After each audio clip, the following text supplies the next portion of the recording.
Okay, recording is started, and we're going to broadcast in 5, 4, 3, 2. Good afternoon. You're on live.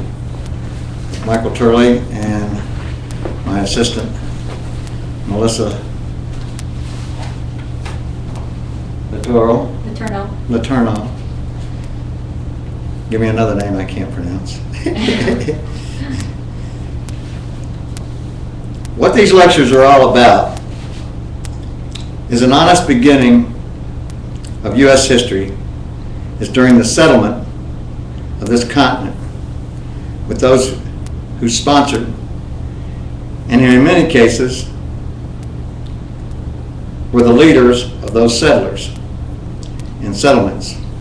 How did America become the United States of America, and what is the significance? What was the motive for moving away from the organic constitution? What was the motive? Were the royals of Europe as duped as the colonists? You see, what we're going to do today, by way of introduction, is I'm going to give a little rant about all the things I've discovered in 50 plus years of investigation and research about how America was settled and what happened to the traditions, the culture, the moral values of our country, and why. Who was motivated to change these things, and what was their true agenda?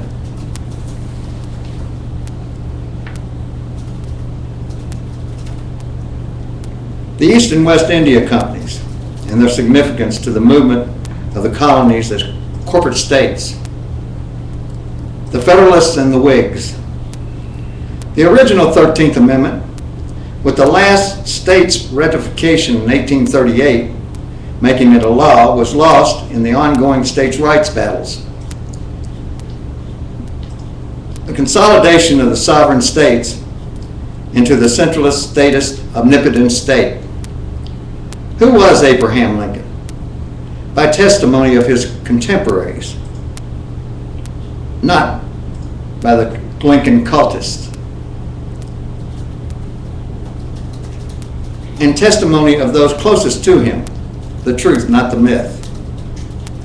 The Confederate States Constitution, did it inspire Lincoln's change to the slavery questions? Implementation of the caste system into the United States and the new United States Charter of the District of Columbia. In Europe, the rise of the communitarians and the Fabians. Philosophers saw this evolve into psychologists for behavioral modification techniques for social designing of the societies and citizens. Moving psychology across the globe, the influence and evolution of philosophy to psychology in America. Secret societies, secret allegiances, round tables, international bankers, myths of evolution of the New World countries. We'll discuss all of that. We're going to begin next week with Abraham Lincoln. Why, you say? Well, we'll have flashbacks to the origins. But Lincoln, who's the one who effectively conquered a continent long before Hitler came along. Bismarck was at work uniting the Prussian states. The Marxists, and Marx himself, very interested in all this, so the socialists and communists, who came to this country to fight in Lincoln's War. Even his contemporaries at the time realized that Lincoln had no constitutional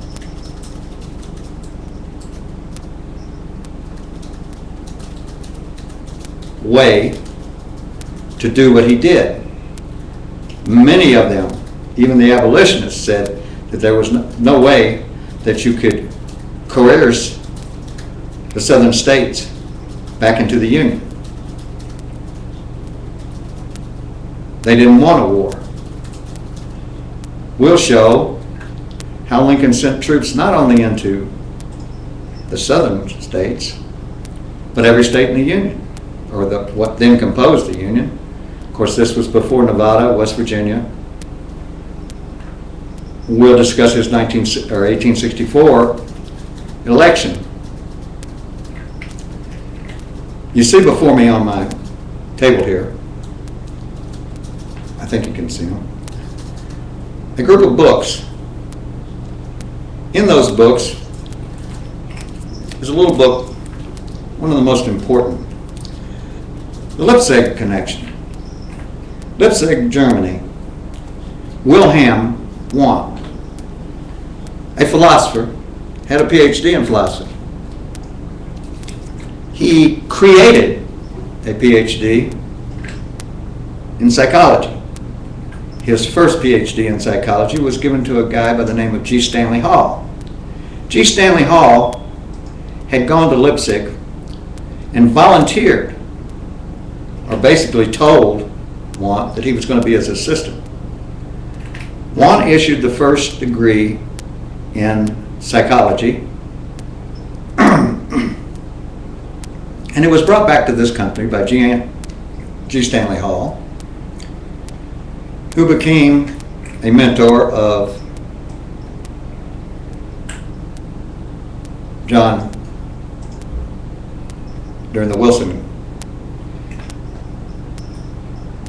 presidency. He became the mentor of many psychologists in this country.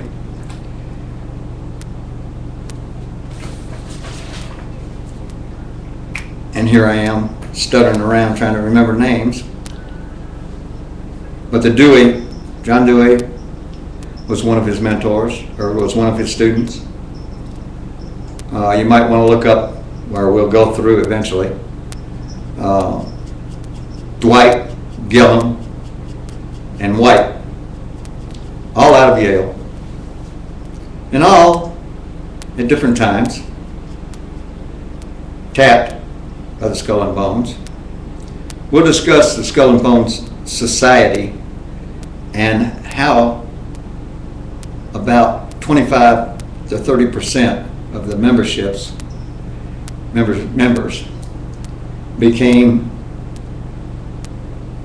influential in everything that America has become. Particularly the Bushes, Howard Taft, the only president of the United States who was also a Supreme Court justice. How far back the Tafts go. We'll discuss some of the founding families of this country, the Whitneys, Hodges, Lodges, Kebbets, and their influence. We're going to trace, we're going to trace the movement of the Northeastern aristocrats into the Northwest, where they settled in Chicago, Springfield area. We're going to discuss Lincoln's connection to Council Bluffs, Iowa, the Pacific Railroad, fiat currencies. We'll develop it into what's going on right now in America, rain tax, GPS, Monsanto, how it moved toward that back during the days of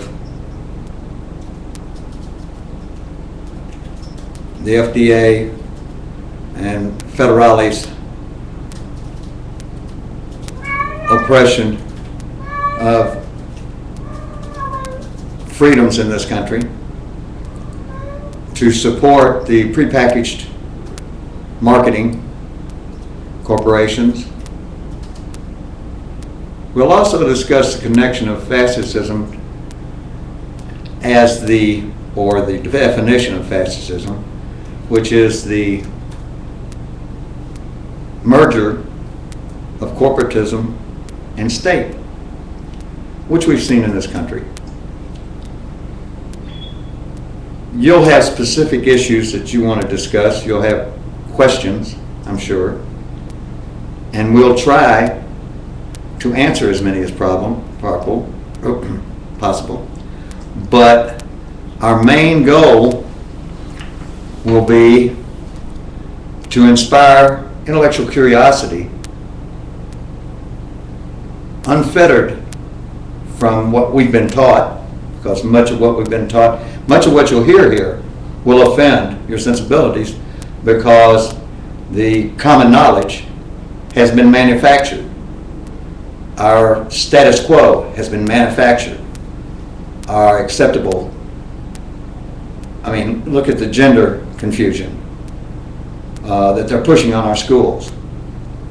We'll discuss Charlotte Isenberg, dumbing down of America.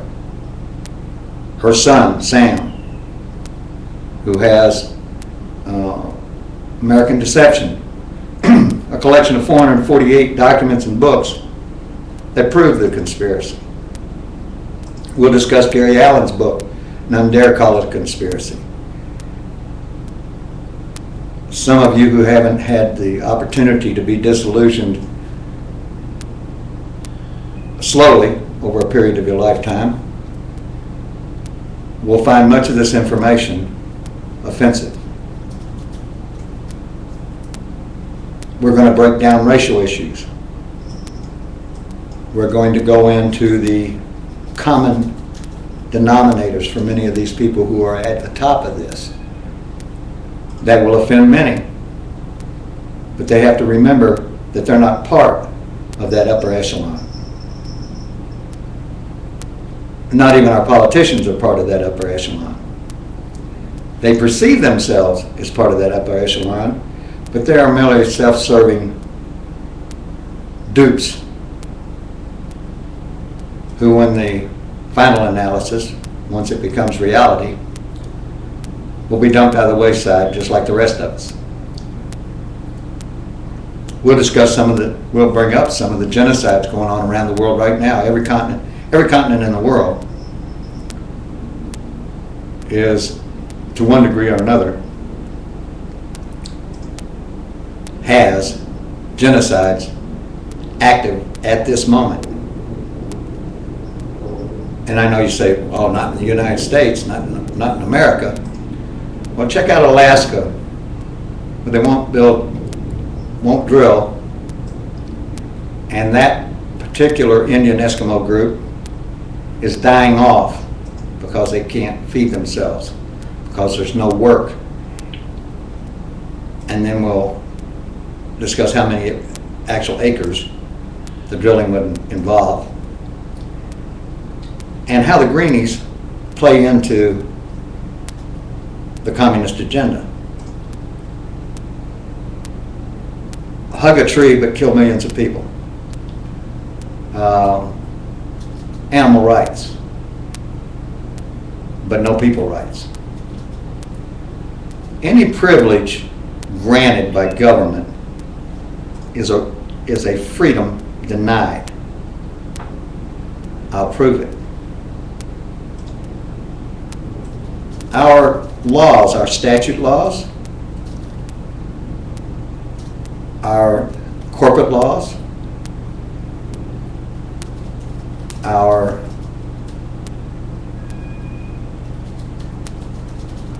Justice Department, our courts are all agents of the statist corporate government. Why are Americans compelled to obey unconstitutional and unlawful dictates of government? I don't know.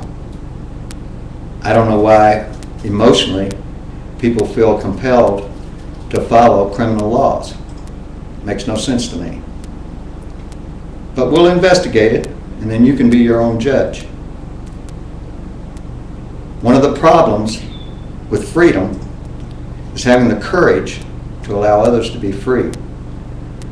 Now, the sociopaths at the top have tried to create a society of sociopaths so that everybody is afraid to allow others to be free, and therefore restrict their own freedoms.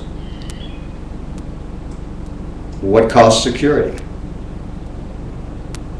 If security is your primary goal, then you lose both security and freedom. We need to be self-dependent. Nobody has any right to dictate the activities of your life except you. And the sooner people realize that and raise their children with that value, do unto others as you would have them do unto you, the sooner we live in a free society and defitter ourselves from government. I'll take questions if there are any, and next week we'll get down to brass tacks. The question I have here is regarding history. How important is it to name those involved and recognize their identity?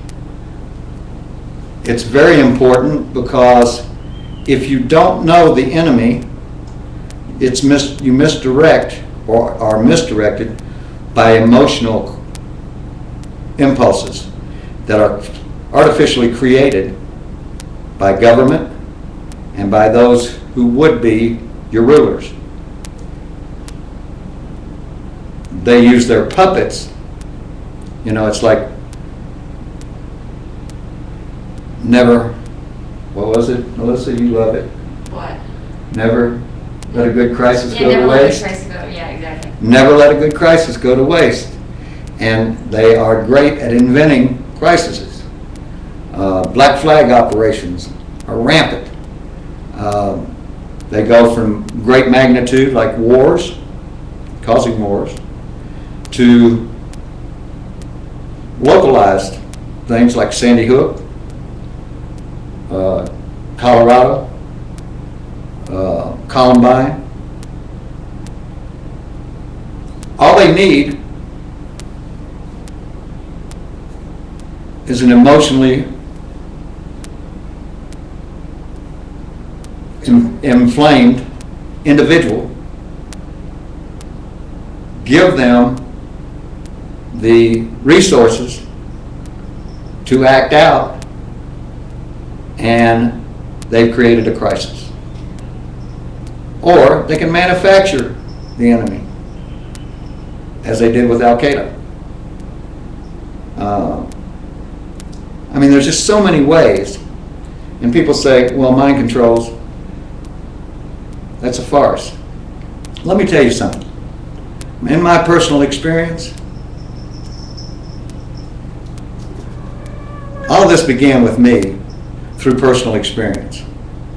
But it was gradual, from man's religions, to the military, to the government, to the Justice Department, to the courtroom, and I, each time, became more and more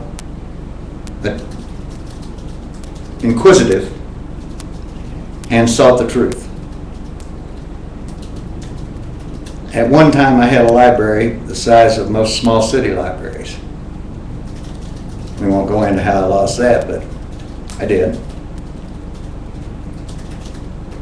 So my personal experiences and direct conflict with local, state, federal officials all made it clear to me that we're not free. We've never been free.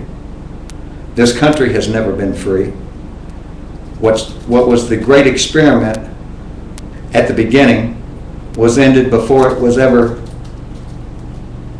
initiated fully.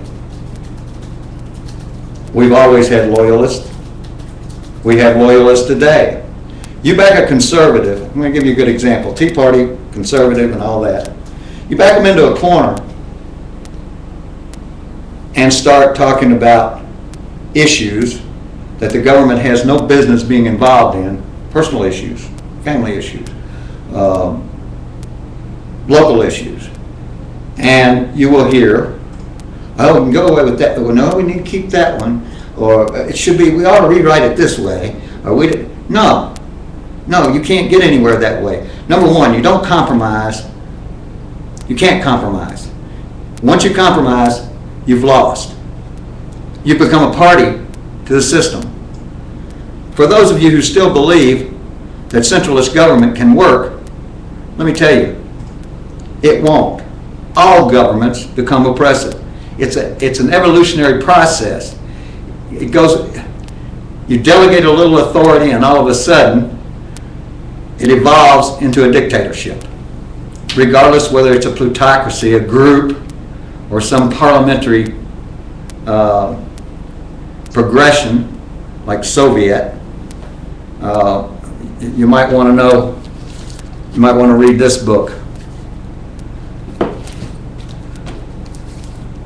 Towards Soviet America. It tells you how many agreements have been made with the Soviets to unite our education system and our government with Soviet Russia. Anybody who thinks that communism failed when the Iron Curtain came down, the wall came down, is a fool. What happened is that they broke down the Soviet Union so that the Eastern Bloc, or the Western Bloc of Balkan states and what have you, and Russia, could join the EU, the European Union that we're working on, giving them, along with some of the socialist states that were already there, a consensus bloc in governing the EU. And anybody that thinks that the EU was intended as a commercial endeavor is believing the propaganda of right straight out of the Communist Manifesto. I mean, most people don't understand Marxist materialism. You see, Hegel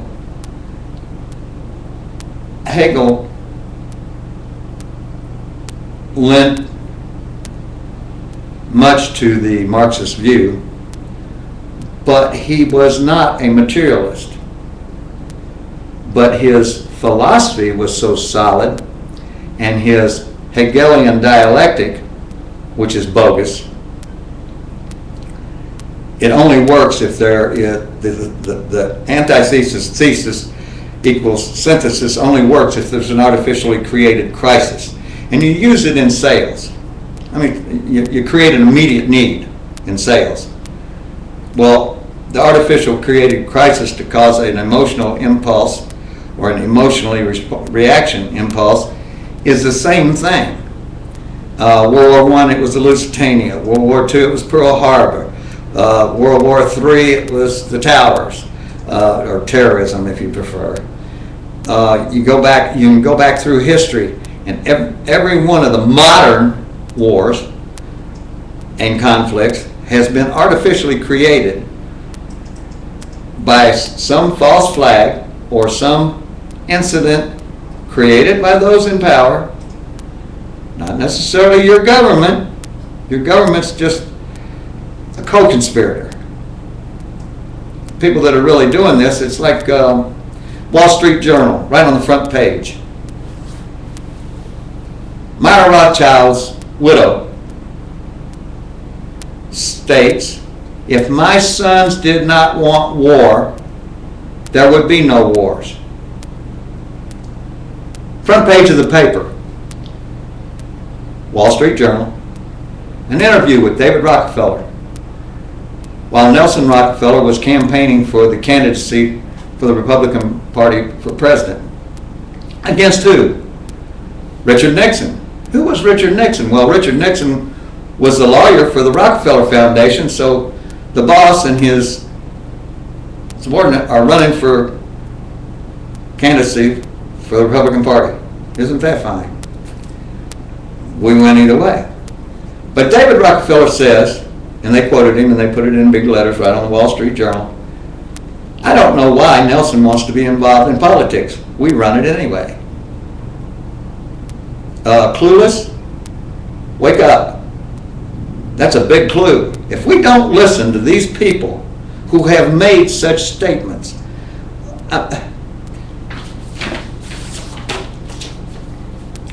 control oil and you control nations.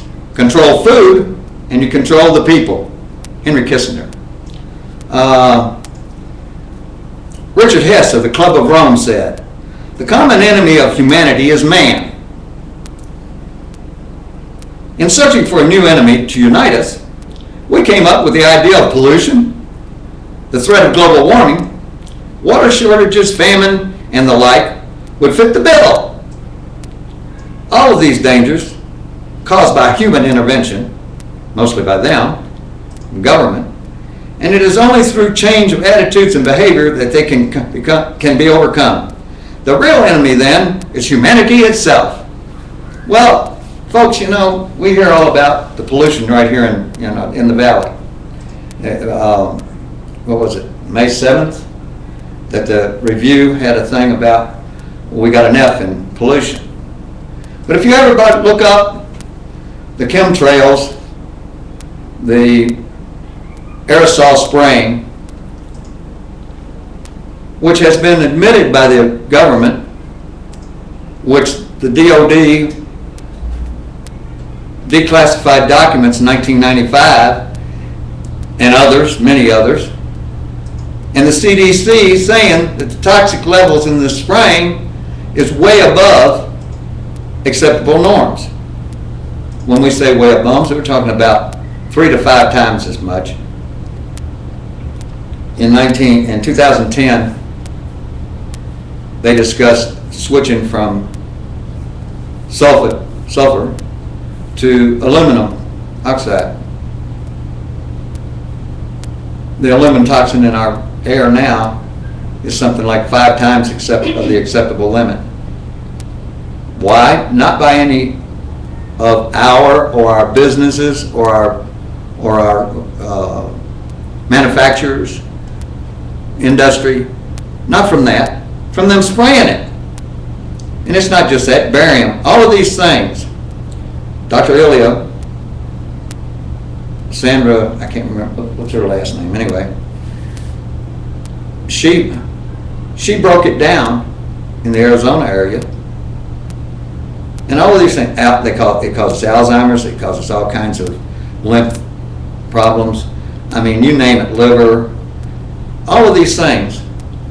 And yet nobody, or only a few of us, have been screaming about chemtrails, and we have still, I don't know whether they're paid bloggers or what, trying to debunk it on the internet when the government has already admitted it. The CDC has already released the control. They won't let the EPA talk about it. They gag them. I mean, what does it take for people like Monsanto? Many people are waking up to Monsanto, but it goes deeper than Monsanto. Monsanto came out in 2011, I think it was, maybe it was 2010, with an aluminum, they just started spraying something like 10 to 20 megatons of this crap, with an aluminum resistant seed. Oh, I wonder what they knew. Anyway, these are some of the issues that will come up during this, but we're going to try to stick to history too. We want to try to give the history of the development of what has become a nightmare. Brain tax, gender identification at kindergarten. What's that? Exit tax in California. Yeah, the exit tax in California that they're trying to get passed. NDAA, Agenda 21. I mean, all of this. Another great piece of quote was Okay.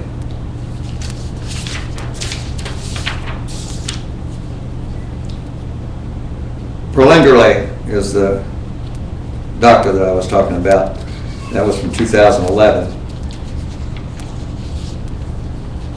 But when the President of the United States in 1992, Senior Bush, at a speech at the UN says, "It is to the sacred charter, or the sacred principles of the Charter of the UN to which we will now pledge allegiance." And we didn't impeach him. Folks, that's treason.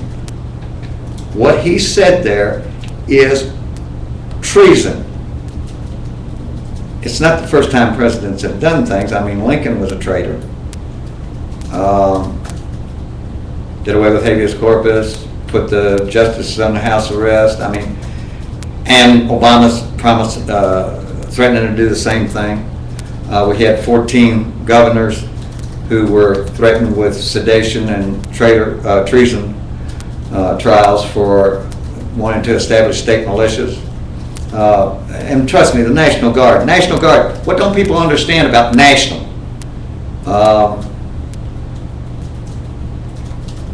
We have no rights, we only have privileges granted by the government. The sooner people get that through their thick skulls, the better. And if we're going to take back this country, we have to quit compromising. Reaching across the aisle. No. Once you reach across the aisle and shake hands with Satan, you become his henchman. I recently, at a Republican CCRPCC meeting, saw reunite the Republican Party. Oh, really? Wasn't that Republican Party, the old GOP, wasn't that part of the problem?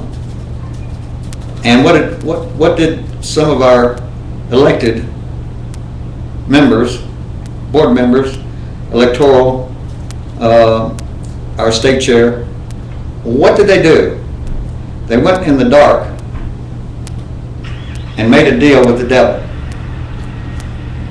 And the very man that we had called for resignation in 2012 is now the chair of the national GOP again. Is this what we have to look forward to from our liberty-minded constitutional purists? If it is, we're hypocrites.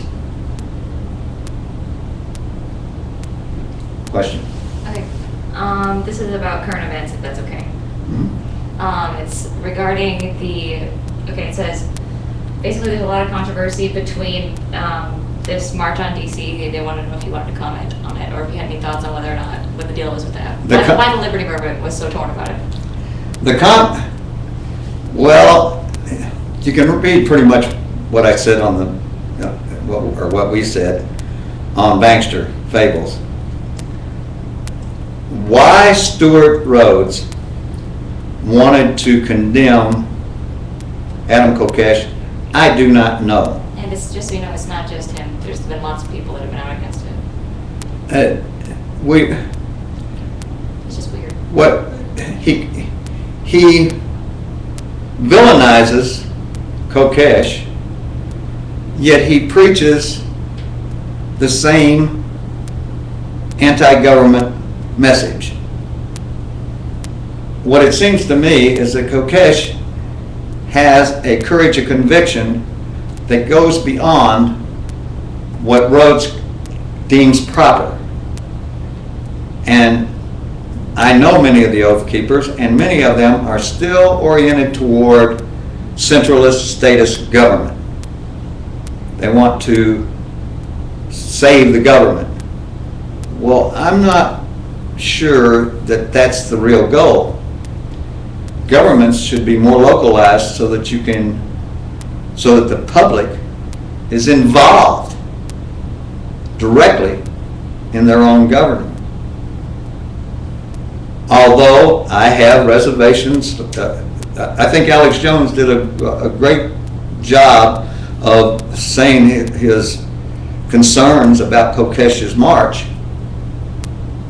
but he didn't admonish him for it. You have to give the guy kudos for having this courage of a conviction. He's not advocating overthrow of the government, nothing like that. I don't for the life of me understand Rhodes's concerns because of the way he addressed them. But I do know that Kokesh did not say anything. His words were taken out of context. They were provocative, but... They were provocative, yes, but he explained exactly what he was talking about. Mm-hmm. And Stuart Rhodes didn't. And though I admire Stuart, I supported Vampire 2000, which was, at that time, I didn't even know there was any connection with the Oath Keepers. I'm a veteran. I'll probably be buried fighting for my country,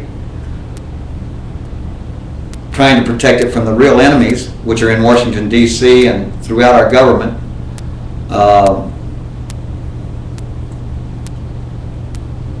I think that too many people get in government and go along with the program, go along to get along. That's not the way I see it. Adam Kokesh, I have a lot of fears about what will happen. It depends on the reaction of the D.C. Constabulary. But I admire his courage and conviction. Speaking of the real enemy, I have another thought. When you're okay. The real enemy. How come it is that so many people within the same movement we end up bickering or fighting with each other instead of, I mean, is there some? Because there are too many people who. You want to state that so they can hear it? The question is, why do so many people within this movement end up bickering with each other instead of, recognizing who the enemy is and working together to defeat it, I guess? That's because most people do not know who the real enemy is. It's easy for us to target Obama. It's easy for us to target Pelosi. It's easiest for us to talk about John McCain. It's easiest for talking about Rubio. It's easiest to talk about Gary Johnson. It's easiest, Brian Sandoval. It's easiest for us to talk about city council members. But the fact of the matter is, these people are not, though they're part of the problem, they are not the true enemy. What happens is they get into these positions, and because of their self-serving nature, which is only human, they are trying to pad their place and lose sight of the fact that they are public servants, not authorities. A good example of that, the authority, was Feinstein's response recently in the gun control argument. She went ballistic. Lawmaker. Well, the fact of the matter is, the Congress wasn't set up to be lawmakers. None of them understand that now, and don't expect the governor or the government in any position to understand that. No, that's not what they're there for. They were there for to represent we the people in interstate conflicts. They had no power to regulate anything. It was to make regular. Listen to Judge Napolitano. He's much better at this than I am. There's a judge by the name of Dale who gives us a great insight to the New Hampshire legislature recognizing the original 13th Amendment. I saw someone on that say that all the states had not ratified the 13th Amendment. Well, it began ratification at the turn of the 19th century, And the last states to ratify it were in 1838. So yes, it was ratified. The problem was the ratification process had taken so long that we, the people, were not that aware of what the original 13th Amendment said. So that by the time Lincoln took office, because it wasn't brought up in the Buchanan presidency, Buchanan simply said that he had no authority under Constitution to coerce the southern states to remain in the Union. Lincoln took office, and immediately, when it was clear that Lincoln was going to be the president, the southern states began taking over the Union fortresses and munitions centers. Without a shot being fired, they went in and just simply told the soldiers to leave. Leave, go away, and took over. It happened in every southern state, all the Confederacy, Texas, the whole Confederacy. At the time, 6, 7 states. There had been shots fired at the Star of the West when it was bringing munitions to Sumter. Many months before the first shot at Sumter triggered the war, supposedly. Another false flag. No one was killed. It was a warning shot. There were no shots fired directly at the fort. But Lincoln used it because it was timely. He and his cohorts had decided that they were going to subdue the South. In so doing, they had to subdue all the states of the Union at the time, which is kind of amazing that that's not taught in history. It would be quite interesting had I been taught in school, and I'm a lot older than most of you, that the first thing, his first act of war was to end habeas corpus, sequester the Congress, put all the justices under house arrest, send troops into Maryland to hold Maryland, had to send troops into Baltimore to hold Maryland to the Union, into New Jersey, into Ohio. Every northern state, every state that was part of the Union became or were invaded by Union troops, loyal Union troops. Now, where were they getting these troops? An interesting question. Who helped put Lincoln in power? Another interesting question. He was a rich railroad lawyer in Chicago. Far be it, when they talk about him being raised in a one-room log cabin, well, during his childhood, most people were born in one-room log cabins if they didn't live in the city. They lived on ranches or whatever. So it's not hard to believe that he was born in a one-room log cabin, especially considering that his mother had married Lincoln when she was pregnant. That's another genealogy we'll follow. But Lincoln was far from a poor boy, log cutter, what have you. And I'll prove he was a coward. I've gone further into this than I planned for today, but I will say this. When the Battle of Bull Run was being fought, and the Northern and the Union troops were being overrun, there was a great many senators and and congressmen and ambassadors in the White House or in the Capitol. Excuse me. And at the time, all of them were hoping that they would be running at the point of the southern bayonets, except one, and he was a foreign ambassador from a foreign country. Lincoln was cowering in his office and asked Seward and some of the others if it would be better he step down and go into exile. That was your president, or our president of that day. You'll be interesting to hear what Teddy Roosevelt said about him in 1904. Here's a little book, The Real Lincoln, published in 1904, based on testimony of Lincoln's contemporaries and his closest associates. You see, when De Lorenzo did this little book,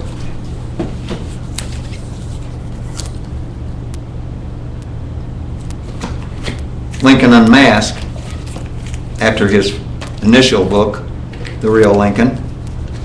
Yeah, same title, different book.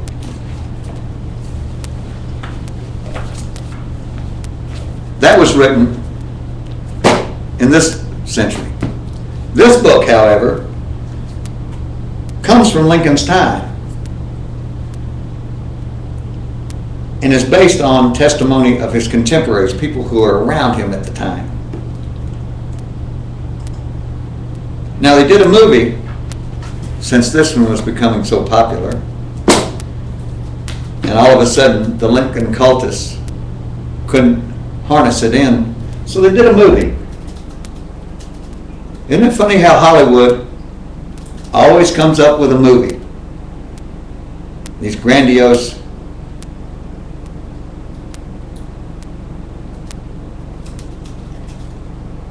pat on the back for their perceived heroes, or the ones they want us to believe are heroes. I think you'll be interested to find out the true story of the Washington Monument. But we'll get into that another time.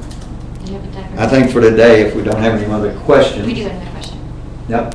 As it goes back to centralized government, it says, what would it take to get all the people for liberty on the same page? Is this possible? Are those who still believe in centralized government, albeit limited, part of the problem? Or do you know what I mean? Like, and it said, what did our founders want? Didn't they want centralized government, just a limited centralized government? There was a split there. Madison, Jefferson wanted a dual sovereignty between sovereign states and the federal, or what was then the federal government. The reason that they set up a federal government was strictly to help preserve freedom of trade between the states and foreign governments. There was no intent for the federal government to have the power. The federal government was an agent of the sovereign states. After Lincoln's War, all the states became agents of the federal government, which created a omnipotent corporate state. Not that we weren't already a corporate state. Don't get that out of your head. From the day that Washington became president of the United States, we have never been a republic. Get it out of your head. Put the idea of republic aside. You live in a corporate state. Get over it. Are we the only corporate state on the world, or are they all corporate states? They're all corporate states. The ones that have tried to preserve, they keep talking about democracy. No. Democracy is not the goal. Freedom is the goal. Democracy is an illusion. All centralist government evolves into a dictatorship, a tyranny. It can be parliamentary, they can call it anything they want to, but it's a dictate. Okay? You're going to have a small group of people in charge. There was a real good thing online, I haven't been able to find it again, where you got all these little marbles. This huge thing just covers the whole screen. These little marbles, okay? And then you got one little marble that's a different color down here. And that little marble is running everything. Why? What's the importance? Can you see now the importance of minority and diversity, all the minority laws? Because what is the greatest minority? The elitists. The elitist aristocracy is the smallest minority on the face of the planet. Has there ever been a real republic No, in the history of the world? no, not to my knowledge. Okay. Not to my knowledge. Caesar was trying. They killed him. The first one, Julius. Yeah. I don't know, and I don't know of any society that hasn't been destroyed, or modern society, let's say modern, that hasn't been destroyed by philosophers. And psychologists. As the Yeah, but actually psychologists and psychiatrists and all, they're philosophers. They're philosophers. That's what it's all about. Mind control, this and that. That's all philosophy. That's all euphemistic bullshit is what it is. So what kind of government? If you study any social animal, any social insect, you'll see that there is no such thing as social justice. It does not exist. It's an illusion. We are born equal, but we do not evolve equally.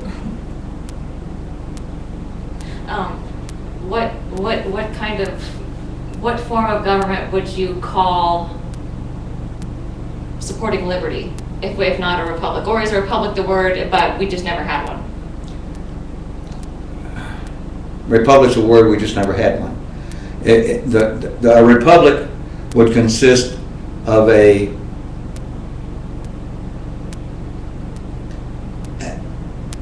infinite number of villages. Each village homogeneous unto itself, trading amongst other villages, without some guy coming along and deciding he wants to rule it all. Which would have been the purpose of the federal government, you're saying? Which was the purpose of the federal government. But the purpose was originally to protect our borders, right? Originally, it was to protect our borders, regulate, to make sure that trade between states was regular. In other words, everybody had equal opportunity. An equal opportunity to trade with foreign markets. This was changed by the Northeastern aristocracy. What do you mean by that? Well, in the Northeast, you had your greatest concentration of aristocrats. Okay. And your greatest concentration of loyalists to European crowns. Okay. And they wanted to maintain the control, the power. Okay. They were financed by the banksters.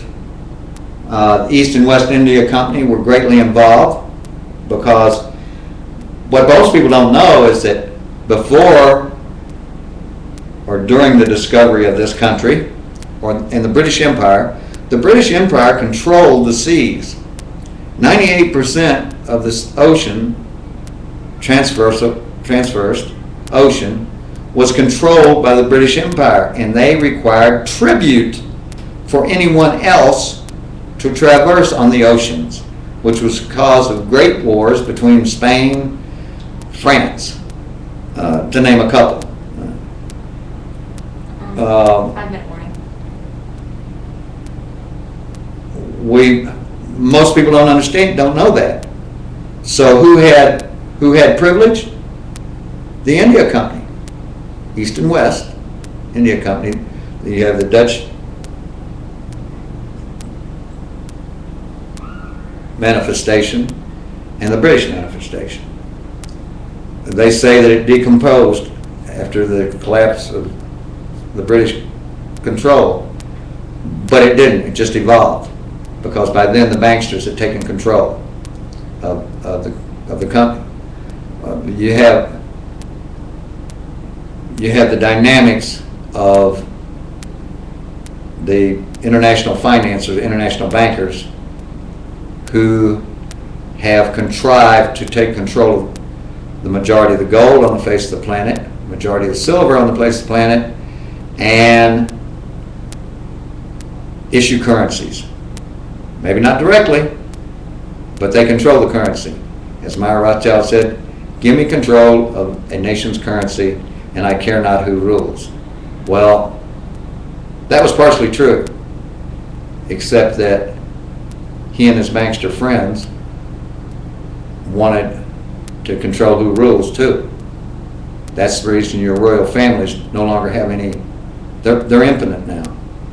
Figureheads. Hmm? Said figureheads, right? Yeah, they're just figureheads. So They're not even involved in the politics of the country. They're just like Hollywood celebrities. Right. So were we a republic on paper but not in practice at our inception? At our inception, we were first called the United States of America when George Washington became president. And we are now. And George Washington, the lineage of George Washington, his geology, is very interesting because he comes straight out of the royal family. Perhaps he had designs on becoming the first emperor of America. Certainly Lincoln did. So does that mean that we were on paper but not in practice? Yes. Oh, okay. Yes, because the inception of the United States of America was when George Washington was crowned. Okay, we should wrap it up. For today. For today. Yes, for today. Give the website, email, contact. Website, email, Bankster Fables, or info@banksterfables.com. Website. You can go to Bankster Fables and email me, email us, my little, Webmaster at Bankster well, Fables. she calls herself a webmaster. What she is she's a slave driver. Between her and my wife, they try to keep the absent-minded professor straight. Yeah, we try. So the format will evolve as time goes on. Right. We'll start next week. I'm going to start 30 seconds. with Lincoln. The reason and we'll have flashbacks, but we're going to start with Lincoln's administration and Lincoln's. If somebody's got information about how Lincoln got the power, or who financed him or helped him get there, I'd like to know. I know he's a very rich man, so maybe he did it himself. Okay. Bye. Until next week.